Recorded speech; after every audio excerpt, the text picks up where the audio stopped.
ہم پڑھیں گے نورانی قاعدہ کا لیسن نمبر 26 اور لیسن نمبر 27، جس میں آج ہم پڑھیں گے علامات وقف۔ جب انسان کسی بھی زبان میں بات کرتا ہے تو اس کو رکنے کی ضرورت پڑتی ہے، ٹھہرنے کی ضرورت پڑتی ہے۔ اسی طرح جب آپ قرآن پاک پڑھیں گے تو آپ کو ٹھہرنے کی ضرورت پڑے گی، اسی کو علامات وقف کہا جاتا ہے۔ جب بھی آپ قرآن پاک پڑھیں گے تو آپ کو ہر جگہ گول سا نشان مل جائے گا، جیسا کہ آپ یہاں پہ دیکھ سکتے ہیں۔ یہاں بھی گول نشان ہے، یہاں بھی ہے اور یہاں بھی ہے، اور آیت کے بیچ میں بھی کچھ نشان آپ کو ملیں گے، جیسا کہ آپ یہاں پہ دیکھ سکتے ہیں۔ یہاں پہ قاف لکھا ہوا ہے اور یہاں پہ زا لکھا ہوا ہے، یہاں پہ طا لکھا ہوا ہے اور یہاں جیم لکھا ہوا ہے، یہاں پہ لام الف لکھا ہوا ہے، یہاں پہ جیم لکھا ہوا ہے۔ تو اسی کو علامات وقف کہتے ہیں۔ تو آئیے اب ہم جاننے کی کوشش کرتے ہیں کہ کہاں پہ ہمیں رکنا ہے اور کہاں پہ نہیں رکنا ہے۔ اس نشان کو آیت کہا جاتا ہے اور یہ اس جگہ ہوتی ہے جہاں پہ بات پوری ہو جاتی ہے، جہاں پہ سینٹینس کمپلیٹ ہو جاتا ہے۔ تو یہاں پہ آپ کو رکنا ہے، یہاں پہ آپ کو ٹھہر جانا ہے۔ جیسے میں سورۃ الفاتحہ کا مثال دیتا ہوں، الحمدللہ رب العالمین۔ اب یہاں پہ آپ کو رکنا ہے، ٹھہرنا ہے، کیونکہ یہاں پہ آیت ہے اور سانس لینا ہے اور یہاں سے دوسری سانس سے شروع کرنا ہے، الرحمن الرحیم۔ پھر یہاں پہ رکنا ہے کیونکہ یہاں پہ بھی آیت ہے، پھر یہاں سے شروع کرنا ہے، مالک یوم الدین۔ پھر یہاں بھی رکنا ہے، پھر یہاں سے شروع کرنا ہے، ایاک نعبد و ایاک نستعین۔ تو اسی طرح جہاں بھی آیت آئے گی تو آپ کو رک جانا ہے وہاں پہ اور سانس لینا ہے، پھر دوسری سانس سے دوسری آیت کو شروع کرنا ہے۔ اور ہر سورہ کے آیت نمبرز ہوتے ہیں جو آیت کے بیچ میں لکھا ہوتا ہے، جیسے آیت نمبر 1 ہے اور یہاں آیت نمبر 2 ہے، آیت نمبر 3، آیت نمبر 4 اور یہاں آیت نمبر 5۔ اسی طرح جتنے بھی قرآن پاک میں آیت ہوں گے اس کے آیت نمبرز بھی ہوں گے۔ اس نشان کو بھی آیت ہی کی طرح پڑھنا چاہیے، لیکن یہاں پہ شک ہوتا ہے کہ یہ آیت ہے یا نہیں ہے، یعنی اس کے آیت ہونے میں اختلاف ہوتا ہے، اس لیے یہاں پہ اس طرح نشان لگایا جاتا ہے۔ تو یہاں پہ اگر آپ چاہیں تو رک بھی سکتے ہیں یا تو پھر ملا کر بھی پڑھ سکتے ہیں، جیسے انعمت علیہم۔ یہاں پہ چاہے تو رک جائے یا تو پھر آپ ملا کر بھی پڑھ سکتے ہیں۔ اگر آپ یہاں پہ رکنا نہیں چاہتے ہیں تو اس طرح پڑھیں، انعمت علیہم غیر المغضوب علیہم ولا الضالین۔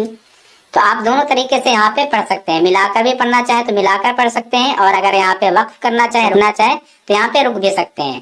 اس نشان کو وقف لازم کہا جاتا ہے اور یہاں پہ رکنا بہت ضروری ہے۔ اگر آپ یہاں پہ نہیں رکتے ہیں تو ہو سکتا ہے کہ معنی بدل جائے۔ تو جہاں بھی میم آئے گا یہاں پہ آپ کو رکنا ہے، ملا کر نہیں پڑھنا ہے۔ اور جہاں بھی طا لکھا جاتا ہے تو وقف مطلق کی علامت ہوتی ہے، یہاں پہ ٹھہرنا چاہیے، یہاں پہ رک کر پڑھنا چاہیے۔ اور یہ نشان وہاں پہ ہوتی ہے جہاں بات پوری نہیں ہوتی ہے، کہنے والا ابھی کچھ اور کہنا چاہتا ہے، یہاں پہ رکے لیکن اس چیز کو خیال کرتے ہوئے کہ ابھی بات پوری نہیں ہوئی ہے۔ جی، یہ وقف جائز کی علامت ہے۔ یہاں پہ اگر ٹھہرنا چاہیں تو ٹھہر سکتے ہیں، اور اگر آپ ملا کر پڑھنا چاہیں تو ملا کر بھی پڑھ سکتے ہیں، یعنی آپ یہاں پہ دونوں طریقے سے پڑھ سکتے ہیں۔ زا، صاد، قاف، یہ تینوں علامتیں جہاں بھی آئیں گی تو آپ کو ملا کر پڑھنا ہے، لیکن اگر آپ یہاں پہ رک جاتے ہیں تو کوئی حرج بھی نہیں ہے۔ اور جہاں بھی کاف آئے گا تو اس کا مطلب یہ ہے کہ اس سے پچھلی والی آیت میں جو علامت تھی وہی علامت یہاں بھی ہے۔ دو جگہ تین تین نقطے بنے ہوتے ہیں، اسے معانقہ کی علامت کہا جاتا ہے۔ تو دونوں میں سے کسی ایک پہ آپ کو رکنا ہے اور ایک کو ملا کر پڑھنا ہے۔ جیسے یہاں 3 نقطے بنے ہوئے ہیں اور یہاں بھی 3 نقطے بنے ہوئے ہیں، تو اگر آپ چاہیں تو یہاں پہ رکیں اور یہاں ملا کر پڑھیں، یا یہاں ملا کر پڑھیں اور یہاں رکیں۔ دونوں مثال میں دے رہا ہوں، جیسے ذالک الکتاب لا ریب، اب میں یہاں پہ رک گیا، اب یہاں سے مجھے ملا کر پڑھنا ہوگا، فیہ ھدی للمتقین۔ اگر آپ یہاں پہ رکنا چاہیں تو یہاں پہ آپ کو ملا کر پڑھنا ہوگا، جیسے ذالک الکتاب لا ریب فیہ ھدی للمتقین۔ اسے معانقہ کی علامت کہا جاتا ہے۔ اور قرآن پاک میں آپ کو قف اور سل لکھا ہوا ملے گا، تو یہاں پہ آپ کو رکنا ہے، ٹھہرنا یہاں پہ، لیکن سل پہ آپ ملا کر بھی پڑھ سکتے ہیں، لیکن ٹھہرنا زیادہ بہتر ہے۔ سلا اور لام الف ان دونوں پر آپ کو نہیں رکنا ہے۔ لا کے معنی ہوتا ہے نہیں، تو یہاں پہ آپ کو کسی بھی صورت میں نہیں رکنا ہے۔ اور جب آیت پر لام الف ہو تو یہاں پہ دونوں طریقے سے پڑھ سکتے ہیں، ملا کر بھی پڑھ سکتے ہیں یا یہاں پہ رک بھی سکتے ہیں۔ جیسے یہاں پہ آیت ہے اور آیت کے اوپر لام الف ہے، اسی طرح یہاں بھی آیت ہے اور آیت کے اوپر لام الف ہے، تو یہاں پہ دونوں طریقے سے پڑھ سکتے ہیں۔ اگر آپ ملا کر پڑھنا چاہیں تو اس طرح پڑھ سکتے ہیں، الحمدللہ رب العالمین الرحمن الرحیم۔ اگر آپ ملا کر پڑھیں گے تو نون کو را میں ملانا ہوگا، اور اگر آپ یہاں پہ وقف کریں گے یعنی یہاں پہ اگر ٹھہریں گے تو نون پر زبر نہیں پڑھا جائے گا، ساکن ہو جائے گا۔ قرآن پاک میں کہیں آپ کو سین لکھا ہوا ملے گا یا سکتہ لکھا ہوا ملے گا، تو یہاں پہ آپ کو اپنی آواز کو بند کر لینا ہے اور اپنی سانس کو جاری رکھنا ہے، یعنی سانس یہاں پہ نہیں ٹوٹنا چاہیے۔ جیسے یہاں پہ سکتہ ہے تو اسے اس طرح پڑھنا ہے کلا بل رون، یعنی آپ کو اپنی آواز کو یہاں پہ بند کر لینا ہے لیکن اپنی سانس کو جاری رکھنا ہے، آپ کو سانس نہیں لینا ہے یہاں پہ۔ کلا بل رون، میں یہاں پہ سانس نہیں لیا لیکن اپنی آواز کو بند کر لیا۔ اور جہاں وقفہ ہوگا اس میں اپنی آواز کو سکتہ سے زیادہ روکنا ہے، یہاں پہ وقفہ ہے تو سکتہ سے زیادہ اپنی آواز کو یہاں پہ روکنا ہے، جیسے وَلِيَتَمَتَّعُوا فَسَوْفَ يَعْلَمُونَ۔ کبھی کبھی کئی ساری علامتیں ایک جگہ ہوتے ہیں تو ایسے میں کسی ایک پر آپ عمل کر سکتے ہیں۔ تب آئیے اب ہم لیسن نمبر 27 بھی پڑھ لیتے ہیں۔ جزاءً، یہاں پہ مد ہو رہا ہے، یہاں بھی مد ہوگا اور یہاں پہ بھی ہوگا اور یہاں پہ بھی ہوگا، یہاں پہ کھینچ کر پڑھنا ہے۔ جزاءً حدائق، حدائق ملائکۃ، ملائکۃ اولائکہ، اولائکہ، تو جہاں بھی مد ہوتا ہے اس پہ نشان اس طرح بنا ہوتا ہے، وہاں پہ تھوڑا کھینچ کر پڑھنا ہوتا ہے۔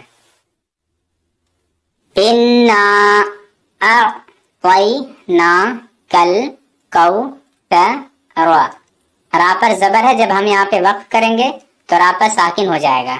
اِنَّا أَعْطَيْنَاكَ الْكَوْثَرَ وَكُلُّ أَمْرٍ، را کو میم میں ملانا ہے، یہاں پہ ادغام ہو رہا ہے، امر مستقر، را پر دو پیش ہے لیکن یہاں پہ جب وقف کریں گے تو مستقرون سے مستقر ہو جائے گا۔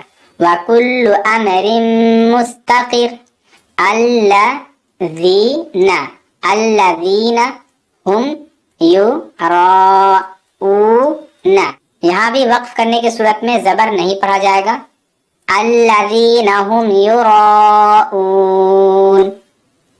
تَنَزَّلُ الْمَلَائِكَةُ، تَنَزَّلُ الْمَلَائِكَةُ وَالرُّوحُ، وَالرُّوحُ فِيهَا، فِيهَا بِإِذْنِ، بِإِذْنِ رَبِّهِمْ، ہا کو اس میم میں ملانا ہے، من کل امر، یہاں پہ امرین ہے لیکن وقف کرنے کی صورت میں یہاں پہ امر ہو جائے گا۔ تنزل الملائکۃ والروح فیہا بإذن ربہم من کل امر۔ یہ معانقہ کی علامت ہے، یہاں بھی 3 نقطے ہیں اور یہاں بھی 3 نقطے ہیں، تو یہاں پہ میں نے وقف کر لیا یعنی رک گیا، اب یہاں سے مجھے ملا کر پڑھنا ہے، یا پھر اگر آپ یہاں پہ رکتے ہیں تو یہاں آپ کو ملا کر پڑھنا ہوگا۔ سلام، سلام ہی حتی مطلع الفجر، یہاں پہ فجری ہے لیکن یہاں پہ وقف کرنے کی صورت میں فجر ہوگا۔ سلام ہی حتی مطلع الفجر۔ ہمزۃ اللمزۃ الذی، ہمزۃ اللمزۃ الذی، اہدنا، نون کو ساتھ میں ملانا ہے، یہاں پہ الف نہیں پڑھا جائے گا اور نہیں یہ والا الف پڑھا جائے گا۔ اہدنا الصراط، تا کو اسلام میں ملانا ہے، مستقیم، یہاں پہ وقف کرنے کی صورت میں مستقیم ہوگا۔ اہدنا الصراط المستقیم۔ لا تحملو، لا تحملو رزقہ اللہ، رزقہ اللہ یرزقہا، یرزقہا، ولأجر الآخرۃ، آخرۃ اکبر۔ لا تحمل رزقها اللہ یرزقها ولأجر الآخرۃ اکبر، یہاں پہ وقف لازم کی علامت ہے تو یہاں پہ رکنا ضروری ہے، لو کانو یعلمون، یہاں پہ زبر نہیں پڑھا جائے گا وقف کرنے کی صورت میں، یعلمون، لو کانو یعلمون، فذکر، فذکر، انما انت مذکر، انما انت مذکر، یہاں پہ وقفہ ہے، آپ کو وقفہ کرنا ہے، یعنی سکتہ سے زیادہ یہاں پہ رکنا ہے۔ وَلِيَتَمَتَّعُوا، وَلِيَتَمَتَّعُوا، فَسَوْفَ، فَسَوْفَ يَعْلَمُونَ، وقف کرنے کی صورت میں نون پر زبر نہیں پڑھا جائے گا، يَعْلَمُونَ، وَلِيَتَمَتَّعُوا فَسَوْفَ يَعْلَمُونَ، وَلَمْ يَجْعَلْ لَهُ عِوَجًا قَيِّمًا لِيُنذِرَ، وَلَمْ يَجْعَلْ لَهُ عِوَجًا قَيِّمًا لِيُنذِرَ، کَلَّا بَلْ، کَلَّا بَلْ، یہاں پہ سکتا ہے، رَانَ، رَانَ، وَقِيلَ، وَقِيلَ، مَنْ راقن، یہاں پہ وقف کرنے کی صورت میں دو زیر نہیں پڑھا جائے گا، راقن سے راق پڑھا جائے گا، کلا بل، ران، وقیل من راق، الست، الست بربکم، بربکم، الست بربکم، قالوا بلا، قالوا بلا، یہاں پہ وقف مطلق کی علامت ہے اور یہاں پہ وقف جائز کی علامت ہے، تو یہاں پہ آپ دونوں طریقے سے پڑھ سکتے ہیں، شہدنا، شہدنا، ان تقولوا، ان تقولوا، قالوا بلا شہدنا ان تقولوا، ارجعی الی ربک، یہاں پہ اگر وقف کیا جائے گا تو ربک پڑھا جائے گا، ارجعی الی ربک، راضیۃً، تا کو میم میں ملانا ہے، مرضیۃً، جہاں پہ گولتا ہوتا ہے تو وقف کرنے کی صورت میں وہ ہا سے بدل جاتا ہے، مرضیۃً سے